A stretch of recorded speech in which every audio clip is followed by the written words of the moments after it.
We talked about João Virginia and his performance, but the internationals, of course, just about to start. Jordan Pickford's not going to be involved because of his injury.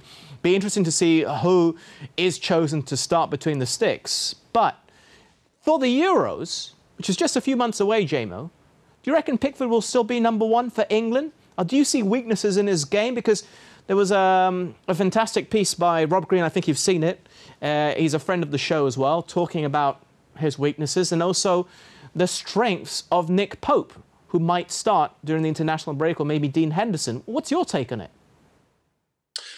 Well, at the moment, I think Jordan Pickford's better than well, I say at the moment, not literally today. I mean, in the sense of current form, I still think Jordan Pickford's better than the competition from Pope. Simply because Jordan offers more to, and we're looking from an England perspective here, not necessarily just Everton.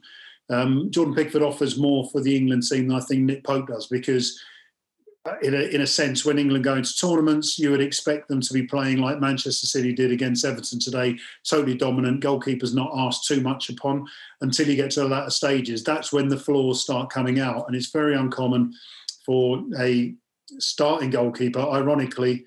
It did happen in the World Cup with Rob Green and myself, but the starting goalkeeper of a tournament to be replaced unless it's through injury. When you look at the competition from another goalkeeper, as in Dean Henderson, do you know what? I buzz off him. I think he is potentially, if not just about currently, better than Pickford. And I say that because obviously, I say currently because he's played a few games. Pickford had played a lot more games leading up to now. But given the chance to play for Manchester United with David De Gea being absent for the birth of his baby daughter, there was a question mark over the goal in AC Milan in Europa League, which I thought was unjust. Other than that, he's kept clean sheets. He's made big saves. He's kicked good balls. He's held on to the ball for 15 seconds, 14 seconds against Man City and helped them win that game. His all-round ability is so much better than all of the other goalkeepers. And now that he's actually proving that he can do that consistently, Gareth Southgate has to ask the question, we've got these England internationals coming up. Do I play him just to continue my observations, or do I sort of leave it open for Jordan Pickford to come back in for the next round of games? I think Henderson is the danger for Jordan Pickford, not Nick Pope. Interesting. Sylvain, I would love to know your analysis. You would have watched Jordan Pickford a lot. I know you try to catch Everton games whenever you can. What do you make of it? I would think this season, and possibly part of last season, he's been a little bit inconsistent. I would have loved to see him being challenged by the manager, and I think he had his position safe no matter what. Hasn't he, though? Hasn't he been challenged by Robin Olsen to an extent? I feel like I never felt like it was a challenge, because he will have been back no matter what. And when you know it as a player, do you really question yourself? Do you really feel like, well, I need to improve now and get my position back? Or do you know, like, it's just a couple of games and I'll be back on? So I just don't feel like you've been questioned enough. That's I don't have any words from inside. It's just me seeing it as it is. And I like what Olsen did when he played as well. And I think they should be in competition. That will only serve him for the national team. This another situation I'm thinking of, James, because there'll still be 10 weeks left of the season. So De Gea, from what we read, he's already back in England. So by the time the international break's all finished up, he should be eligible to play once again for Manchester United. Well, he might even play tomorrow. I'm not sure exactly when he arrived back in England. But if he does get himself available again and Henderson stays fit, who does Ole Gunnar Solskjaer go with for the rest of the season in that case? And would Henderson be happy about that, particularly with one foot in the door for the England position? Well, it depends who he decides with, doesn't it, Adam? Would he be happy if he was playing? Of course. I think the interesting thing is when you look at, and I jest somewhat about although it really hurt me, him holding on the ball for 15 seconds for that second goal against Man City. But what he did do in that game, and that, in particular in that, was go for a cross, took the cross. It wasn't the greatest free kick, but he was aggressive and he was ready for it. When you look at what he did in the game against AC Milan in the second leg, again, he was aggressive. He has a temperament.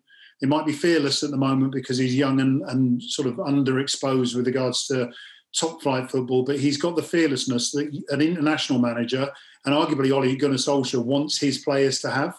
And it's not a criticism of David De Gea's goalkeeping style. He's done the same thing since the beginning. And he's done what he does well. You know, he saves a lot of shots, and some of them are unorthodox. He's been very good at that. But what he isn't is a dominant aerial goalkeeper. What he isn't is a dominant, I say brave, and I've got to remind myself of what happened to Rui Patricio the other night. But he's less than brave when it comes into close contact with opposition players. Now, Henderson has all of these things. Jordan Pickford isn't the greatest when it comes to the aerial dominance. He's a good kicker, better than Henderson. So from Ole Gunnar Solskjaer's perspective, I would keep him in because he's young, he's up in, and he's doing everything that he wants him to do or needs him to do. And it's up to David De Gea then to say, well, when are you going to give me a chance? If you can be, more importantly, if you can be Manchester United's number one, then you're going to be England's number one. There's no question about it. This might actually, it won't sound strange, I don't think, but I want you to be as honest as possible with me, Jamo, when it comes to that goalkeeping position. Because for Sylvain, you're centre-back. I mean, you might have 3 centre-backs on the pitch at one time, but for a goalkeeper, there's only that one spot. So you were involved in the England setup for about 13 years. That's a decade, almost a decade and a half. You would have seen so many goalkeepers come through and been touted as the next one. I remember the likes of Richard Wright, Chris Kirkland. Nigel Martin was consistently a number 2 to David Seaman, who held onto that jersey for ages. You had the jersey. You mentioned Rob Green, the 2010 World Cup. He started that. You're the one who finished the tournament. During club football, though, with all these goalkeepers in the running to play for the Three Lions, did you watch your competition with close eyes? On the TV, or on Match of the Day, whatever it might be, to try and suss out your competition? Yeah, I mean, I say unfortunately, the technology wasn't around in the early days, so it became self-defeating in the end, because I would always look at what I did, look at what someone else did, and listen to the likes of me and Sylvain talking about what someone would have done, and trying to work out whether I should be doing better. And it was the wrong way of doing things. I think even from our point of view now, from a pundit's point of view, shall I say, there is so much more accessible media to be able to form a decent opinion, whereas in the past, I think a lot of guys just winged it, and therefore my reliance on their subjective view was too heavy.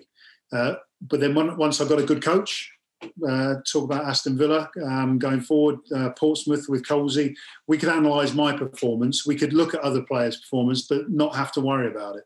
And I think that's the difference. When you look at Henderson now, he can look at what Pickford's doing and vice versa. It shouldn't make any difference. They should have, and again, going back to Virginia from tonight's game, they should have the right facilities there to be able to analyse performance and go, you need to do this, you need to do that, you did that well, you did that badly, and in such a way that it doesn't become a name and shame or an over-congratulation. It should just be a matter of fact, taking all the emotion out of it, so then you can actually work on building up a better performance level, rather than it being you were great or you were rubbish, which technically doesn't mean anything.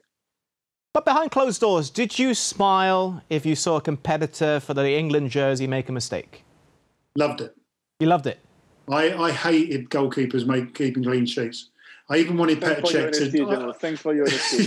It's the truth. I wanted Petr Cech to join a foreign league when he got close to breaking my record. I hate it. OK. That's a competitive element, I guess, of which all professional footballers seem to have, each and every single one I've spoken to.